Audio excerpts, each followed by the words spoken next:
బంధువులారా, మిత్రులారా, మనము భగవద్గీతను ఫాలో అవుతున్నామా, శ్రీకృష్ణ పరమాత్మను ఫాలో అవుతున్నామా అని ఒక ప్రశ్న కనుక వస్తే చాలా మట్టుకు అడిగితే ఏం చెప్తారంటే, నేను శ్రీకృష్ణునే ఫాలో అవుతున్నా, శ్రీకృష్ణునే పూజిస్తున్నా, పొద్దున్నేసి కృష్ణుని ముక్త, అతనే పరమాత్మ జగద్గురువు అని అంటారు.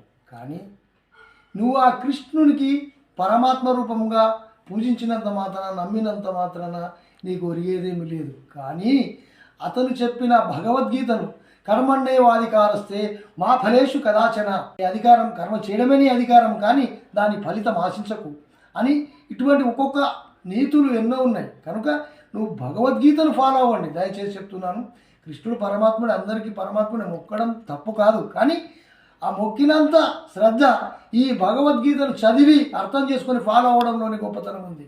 ఫ్రెండ్స్, అందరికీ జై హింద్.